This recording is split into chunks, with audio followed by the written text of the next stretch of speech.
Okay, I want to begin tonight by doing the reading from the language of letting go, and I picked a reading from November the 5th. One of the most frustrating stages of acceptance is the bargaining stage. In denial, there is bliss. In anger, there is some sense of power. In bargaining, we go between believing there is something we can do to change things and realizing we can't. We may get our hopes up again and again, unfortunately, only to have them put back down. Many of us have turned ourselves inside out trying to negotiate with reality. Try to remember that statement. Many of us have turned ourselves inside out trying to negotiate with reality. Some of us have done things that appear absurd in retrospect once we've achieved acceptance. There is no substitute for accepting reality. That's our goal. But along the way, we try to strike a deal, recognize our attempts at bargaining for what they are. Part of the grief process helps our lives become unmanageable. Then I will give myself and others the freedom to fully grieve losses. I will hold myself accountable, but I will give myself permission to be human.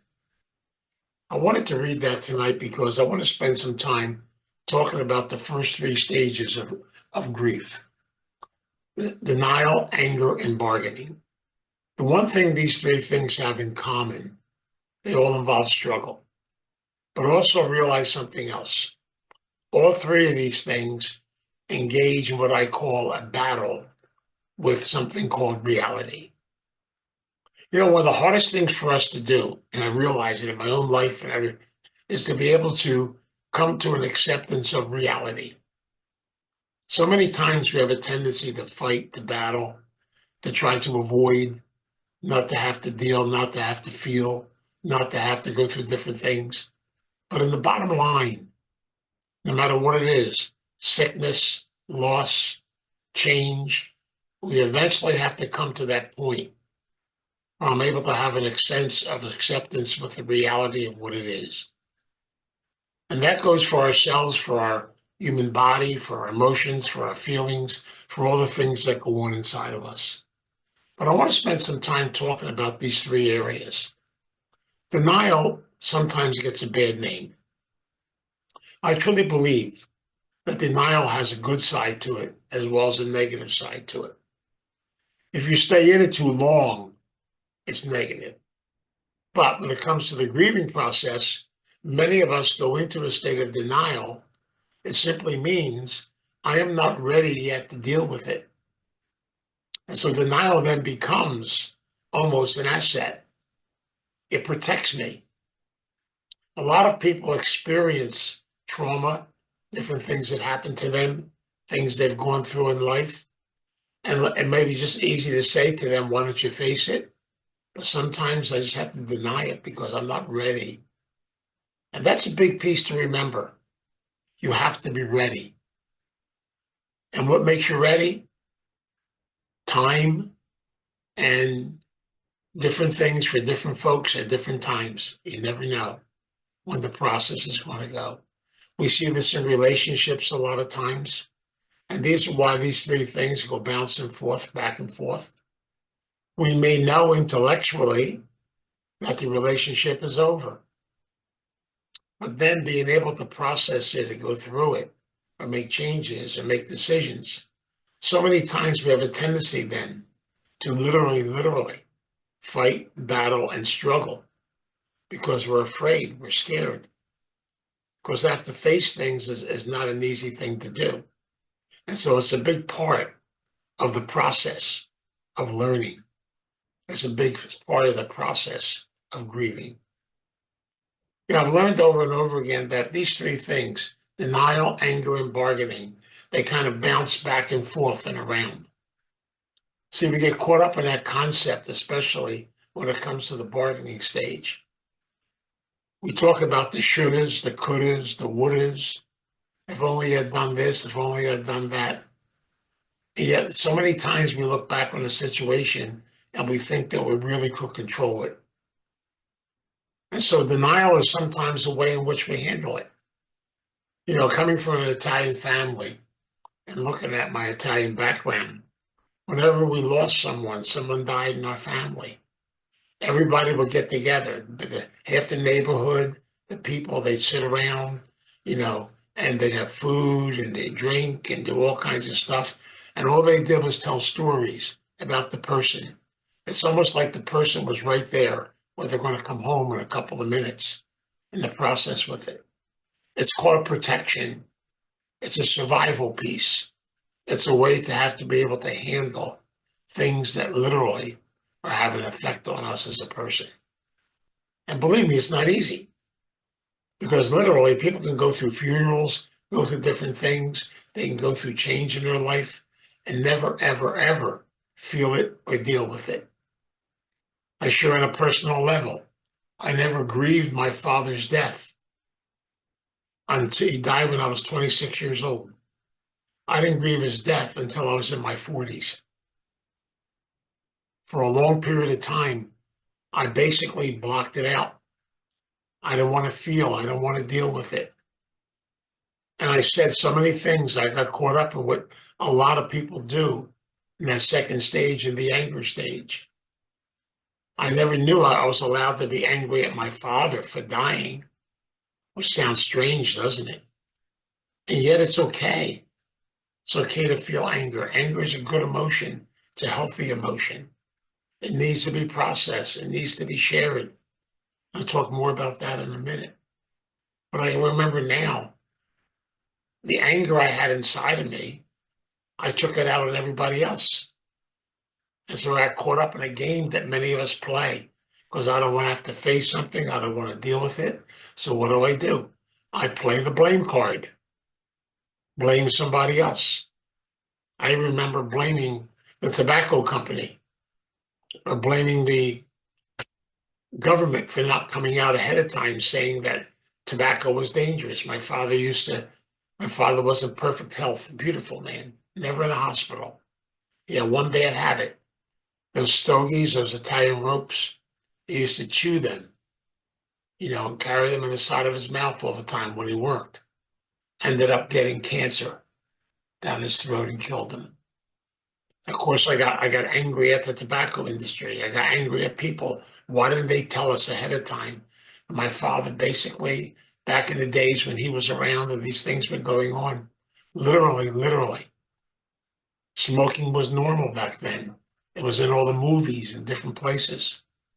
So as a result, we don't realize sometimes that we get into that game. The other game we get into with the bargaining, trying to figure it out. Why did this happen? Why? Why did this relationship come to an end? Why do I have to change? Why do things around me change? Why is this happening? Why is that happening? It's that concept again, deep down inside. I feel like I'm losing control. I want to be able to fix it. And so I get caught up in trying to analyze, trying to make a deal, trying to figure it out. And I'm going to tell you right now, one of the greatest hindrances to the grieving process, to the growth process, to all process in life is the analyzation process. Addicts very many times have the same thing. Why do I have an addiction? I don't deserve it. So what do? I try to figure out, what is this thing? Maybe I don't have it completely. Maybe I got part of it. Maybe just got this. Maybe I got that. Why do I have an eating disorder? Why do I have this? Why are these things in my life? It's always the whys, the whys, the whys. Maybe if I'd done this, I'd done that. Maybe if things have happened, why didn't I see it? All these excuses, all these things we go through are part of this bargaining concept. And yet, we're still avoiding and trying to run away from and trying to have to feel. So many times in life, we've experienced trauma, we experienced abuse, experienced different things in the course of our life. So many times we have a tendency to want to block it out. We talked about that a lot in the iceberg theory. can freeze myself. I can stay busy on the outside. I can do this, I can do that. And it's interesting too, even when somebody dies, you stay busy for a period of time, and then what happens? Everybody goes home, and all of a sudden, you're by yourself. That's why I emphasize over and over again what is so important about the grieving process is to be able to have a support system, to be around other people, to be able to listen to other people tell their stories, to learn from others. Everything takes time. And grieving is the most powerful of every aspect we do in the course of our life. And it's the same thing with any change, anything occurring in the course of our journey. And it's hard, it's not easy. The other thing we do is we get caught up in trying to explain it, trying to figure it out, analyzing it. I know in my own life, I've said this to you many times, I knew intellectually, here's that I know disease again. I knew 10 years before I left the priesthood that I wanted to leave. Intellectually, I didn't know how. So what do? Basically walk around waiting for somebody else to make the change, for other things to happen. Because I was afraid to have to do what I had to do to make the changes. So fear comes into play. Control comes into play. All these things interact. They all connect with one another. They all have an effect on us in the course of our journey. And it's sad when you look at it. I share this with you because I truly believe it's okay to feel anger. But please, we got to be able to process it. Because anger to me, and I'll share this because I believe it so deeply, anger is the healthiest emotion there is on the face of this earth. It is one of the best emotions of all, if it's processed properly. If it's stuffed, then anger turns into depression. It's turned in on yourself as a person. And many people go through that stage because we have a hard time. But it's okay to feel. It's okay to be in touch with feelings. But we're tough. We have the hardest time giving ourselves permission to feel uncomfortable, permission to have to look at things and deal with things. It's much easier to avoid. It's much easier to run away. It's much easier to hide. And yet we all know deep down inside, we have to be able to feel these things and be in touch with them. It's scary. The grieving process, and for many people, can go on for a long period of time. So many people grieve the loss of someone months and months and years before they go because they experience the suffering, the trauma that people go through. It's an important part of the process. I found it really interesting when I was a priest. One of the things they do in hospitals if somebody dies, you notice they leave the body there until somebody from the family comes along and identifies it. Why do they do that? Because allowing someone to come and see the body is because they have activated the grieving process. It's the start of the grieving process because you're faced with the reality of looking at it. And sometimes deep down inside, and I know we avoid this feeling, when somebody close to you dies, sometimes we're angry at them for dying. One of the most horrible things on the face of this earth is when a parent loses a child. Lose a child from drug addiction, to lose a child from any type of an accident. Those children are not supposed to go before us. And yet when that happens, it's a major trauma. And again, what do? I keep looking for and ask myself that question. Why is this happening? Why? Why did God do this to me? Why did God make this happen? Why didn't God fix it? All these are things we throw out, questions that go inside of us, the hurt, the pain that goes along with it. When we discover the fact that we have a disease or something happens, And we get ourselves angry. We go through changes. And anger is part of the growth process, is part of life. Because we're human beings.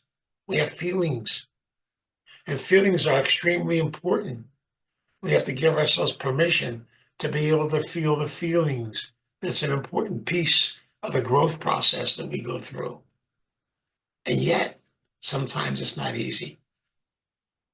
It's, you end up ending a relationship.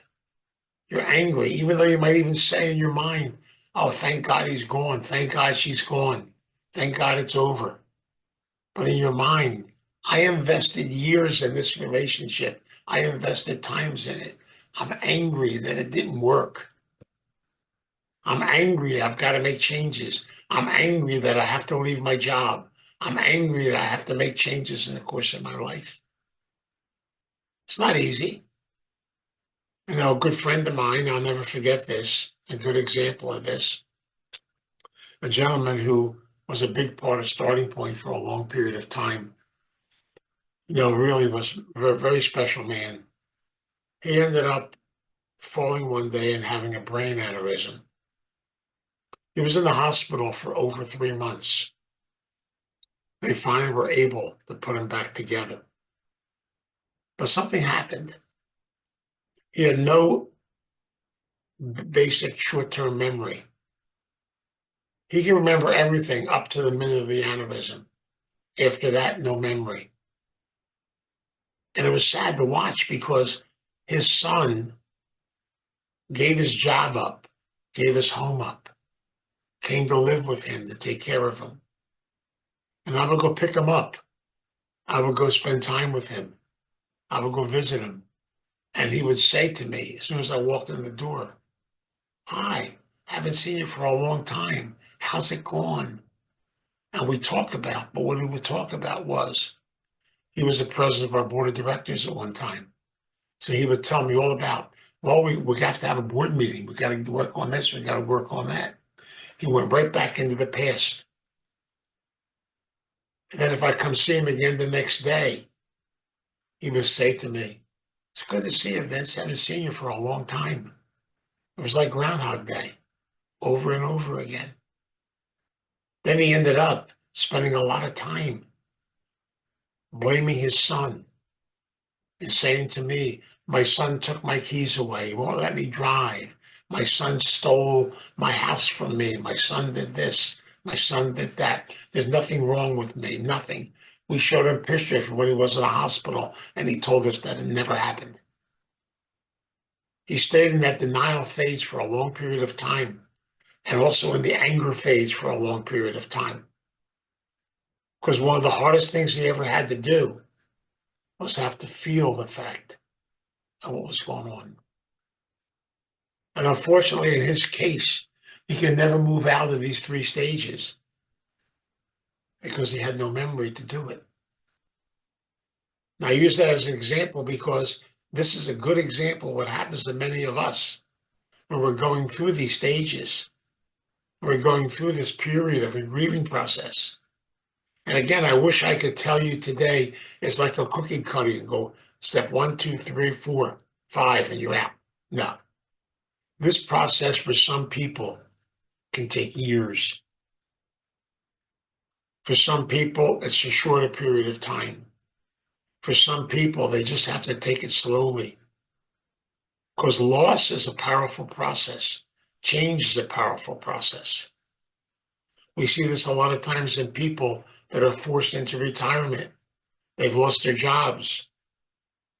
And as a result, they literally are scared to death. They have to make a change. And they want, what went wrong? Why do I have to retire? Why am I leaving? All the whys, all the should have, all the could have. And it's scary. One of the greatest stories I've ever experienced, I'll never forget this as long as I live. A lady that lived close by to us right here in Holiday City. She had breakfast with her husband in the morning. They had a nice breakfast. She had a part-time job. She went off to work. Came home at 1 o'clock in the afternoon, like she always did. Opened the garage door. and saw her husband laying on the floor. He had committed suicide.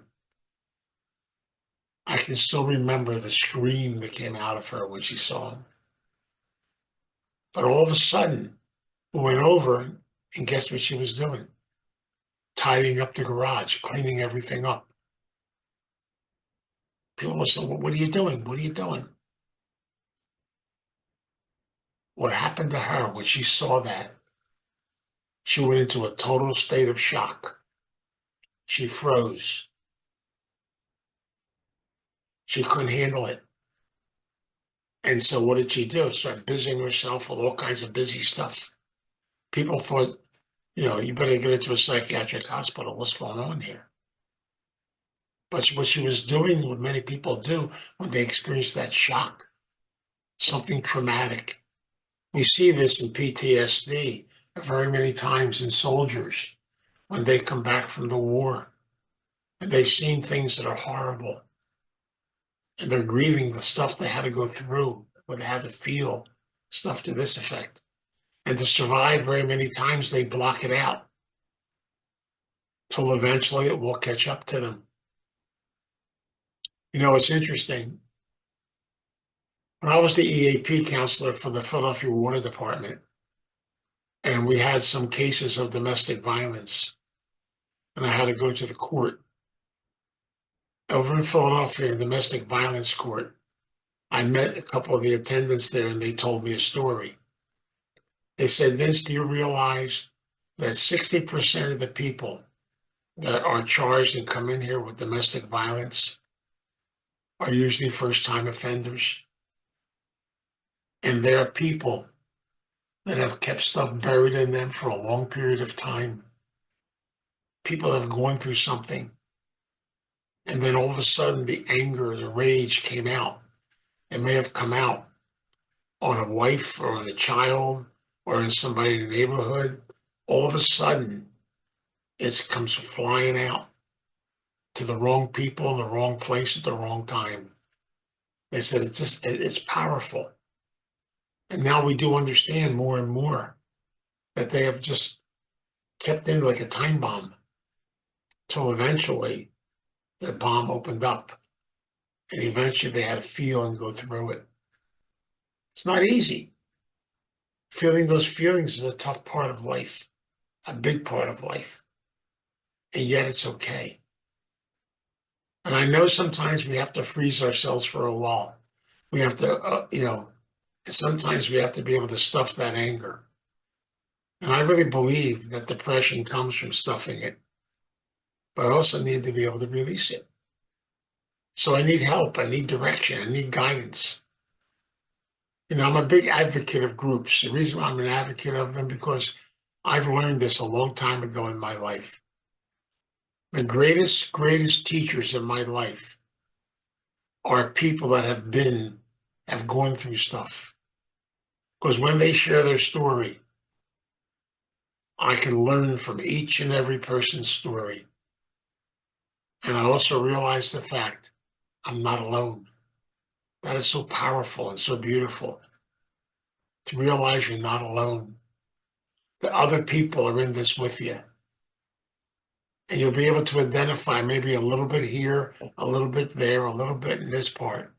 But you're learning about yourself as you go along. You heard me talk about what I call the human library, the library of people. Because each one of us has a story. Each one of us has our hurts. Each one of us has the things that are going on inside of us. And we need to be able to be around people we can share that with, people we can trust, people we can feel safe with, people we can feel comfortable being with. And that is so important because I'm not going to be able to really go deeper inside of me and share my gifts unless I have someone I trust to help me with it. And that's why we can't go through grief by ourselves. We need help. It might be a therapist, it might be a counselor, it might be a priest, it might be a minister, it might be somebody that can help you through the process. Even hospice has a minister on staff to be able to spend time with the family, to help them. help them navigate the grieving process. Because when someone is in hospice or someone's preparing to die, they're starting the grieving process ahead of time. It's all part of it. Even going through age changes in our life.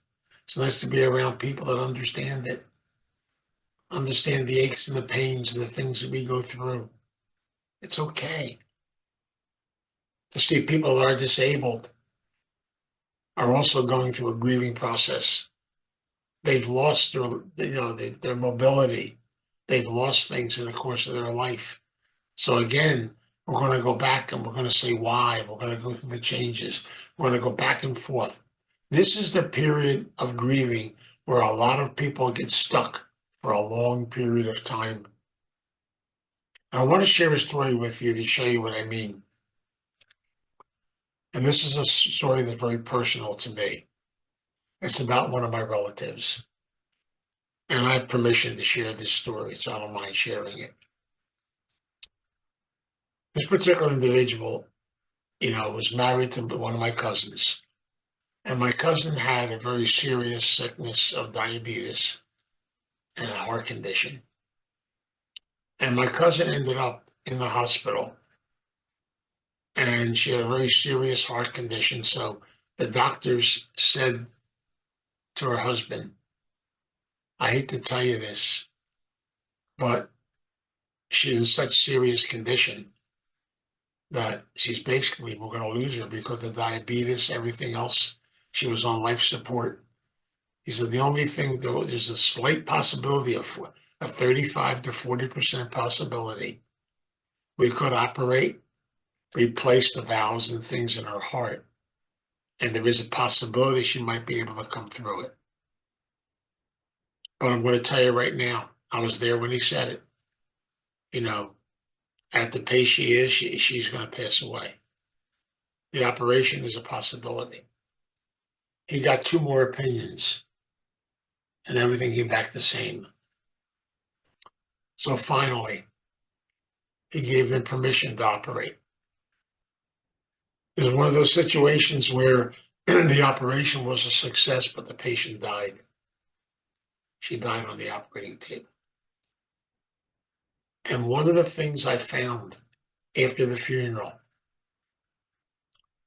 he felt so much guilt over what happened that in the living room of his house, he had a photograph of her, a gigantic photograph made up. And he would sit there every morning talking to her, saying that she was a saint, she was wonderful, she was great. I'm sorry, I'm sorry, I'm sorry, I'm sorry. He was trapped in that grieving process, just stuck in it. His daughter tried to talk to him. Everybody tried to talk to him. They even got professional help. But the guilt in him was so deep and so powerful that basically he just constantly asked for forgiveness because he felt deep in himself it was his fault that she died. He went to his death, not being able to truly grieve or be in touch with it. And it's sad. You see situations like this. You see things that happen to people that don't get a chance to say goodbye. The grieving process is even tougher, and people stay stuck in this stage for a long period of time. When someone is in a major catastrophe where they can't find a person's body, there's no way of doing closure. If someone drowns and they can't find the person, if different things happen in different directions, it's very difficult then, the grieving process, because you keep sitting around waiting that maybe there'll be a miracle. Maybe something will come through. Maybe. And the frustration can build inside of you. I share all this with you because I want you to understand this process. It is so important. That's why I call it the process of life. Grieving is what we all go through. It's a normal process. We have to feel it. We have to be in touch with it. We have to be able to realize and give ourselves permission to feel these things. So denial is normal. Anger is normal. Bargaining is normal. It doesn't mean you're bad or anything's bad about it. It's just the stuff that we do. You know, the more we get in touch with these different types of things, we're realizing that we're just human beings. We have human feelings. And I don't know about you. I denied my feelings for a long time. I don't want to deny them anymore. We'll talk a lot about sadness next week. And sadness is a powerful feeling to feel it, but it's important. All these stages you go through, and like nobody goes through them in order. We bounce around from one to the other, back and forth. Even after you've come to acceptance, a lot of times you may bounce back with something else. It's something we go through in life. It's called life. We learn about life through nature. You have cloudy days, you have rainy days, you have violent days, you have scary days, you have beautiful days, a little bit of everything. It's that mosaic of all different types of things to learn about life. Life is a journey worth living, a journey worth celebrating, a journey realizing that part of our journey is saying goodbye, change, saying hello, new beginnings, being able to heal, to move forward. All these things are part of it. And I share these three stages with you because they are some of the toughest stages to go through. And yet, we have to go through them. A good friend of mine who joined the Marines, and he was so gung-ho because his whole family had been in the Marines. He came home from boot camp, and he came over to see me.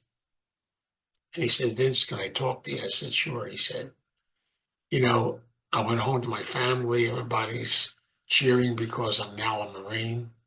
He said, "Well, I couldn't tell them this and to tell somebody." He said, "I'm being deployed next week, and I am scared to death."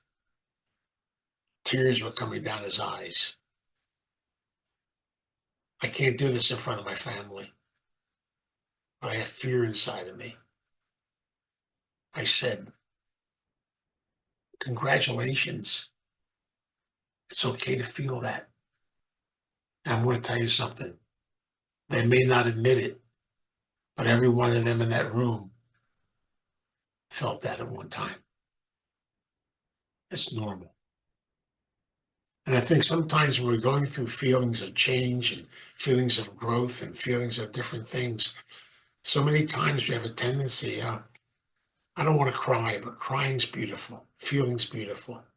All these things are part of the journey. Be good to yourself. Allow yourself to go through these things. Allow yourself to feel. I know some of the things I said tonight were heavy. So I want to kind of close it out with something that's heavy, but has a little bit of I guess, an indirect laugh to it. So I don't want to have you leave here too heavy. But this is a true story told by my neighbor across the street who lived next door to this individual in South Philadelphia. I may have told it before. But she told the story that this gentleman, this old Italian guy, was really miserable to his wife and to his kids. He was like the king of the household. And literally, he was sitting in his chair and he had this beautiful portrait made of him. It was gigantic. It was in the living room. He would sit there and admire it all day. And he told his wife, he said, "Woman, when I die, you ought to put that in my casket. I want to be buried with it." Of course, in her mind, she was probably saying, "Hurry up." But what can I tell you? But the bottom line was, later on, he did die. She took the photograph down, gave it to the undertaker, and said, "Please, please, stick this in his casket." So about half a day later, the phone rings. It's the undertaker. He said, "Do you mind if I take it out of the frame? I can't get the frame into the casket. It's so large. I just put the photograph in the frame." She said, "Sure, do whatever you have to do." And so he called her back about 40 minutes later and he said, I think you better come down here. She said, why? Don't ask me why, just please come down here. When she got there, he said he took the photograph out of the frame, and behind the photograph was $50,000 in cash. He was going to take it with him. That definitely started the grieving process. Although she was able to control her feelings, her son, he got right to the anger stage quickly. And he said, Mom, let's dig a hole in the backyard and throw him in it. She said, no, no, no, we can't do that. We have to have a nice funeral. You know, so they had the funeral, and good old fashioned Italians. They had a big funeral. Everybody's in the funeral in the church, and the son had so much rage in him.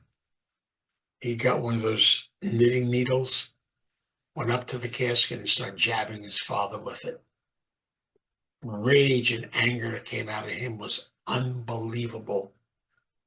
She said the whole place was in a state of shock. He was just screaming and yelling at his father. All that had built up inside of him for a long period of time. And again, he had a major loss, not just his father's death, but even during his life, the loss of a father, the loss of many things. And we can ask ourselves why. But sometimes we have to look at things in life. And sometimes some of the stuff isn't that nice to look at, but it happens. And so literally, we see examples of different types of things where anger and rage become part of it, where grieving becomes part of it. And even though the father was as miserable as he was, guess what? The son was not just grieving the fact that he was dead. The son was grieving the father he never had. And that's what happens a lot of times. We may think we're grieving this, we might be grieving something else. That's why I want to tell that story tonight. The grieving might be someplace else totally. It might be something that happened in your childhood, but it comes out someplace else. It comes out at different times. And so what I want to do next week is talk about the concept of sadness and acceptance. And I have a different word for sadness. I use the word death, because I truly believe that we go through many deaths throughout our whole entire life. Whenever we go through any change, we watch a piece of us come to an end, a new piece be born. We watch a job come to an end, a new phase be born. All different types of things. We look at letting go of an addiction and a new person being born. There's always death and birth. It's part of the process of life. And acceptance is a big part of that. So we'll talk about the spiritual part of that next week. So tonight I want to pray and ask God to help us go through this process of grieving, to help us to feel our feelings and not be afraid to be in touch with Him. So let us pray. God, we come before you in prayer. We ask the God of our understanding, our divine presence, to be our guide and be our strength, to be with us in all things that we do, to help us each and every day on our journey. Give us the strength to be able to feel our feelings. Give us the strength to be able to work through the things we have to work through. Give us the strength to allow ourselves to experience our humanness and know that deep down inside, give ourselves permission to be able to go through the things we have to go through, to continue growing, to continue learning, because you are constantly being a teacher in our life. Help us to come to an acceptance of the beauty of who we are, but know and teach us to realize that struggle is part of the journey. Teach us to try to the best of our ability to face the reality of self, to be able to see who we are. But we also when we're battling and fighting with things in the course of our journey and asking questions, hold us and be with us and teach us. You are our guide, you are our strength, you are our love. But if we continue to pray and ask for help and guidance as we go through this process, you will send teachers into our life. You will send messengers to help us and guide us on the journey. So we ask you to guide us and be with us. And we pray and ask for your blessing and guidance in all that we do in the course of our journey. We ask this in your name. Amen.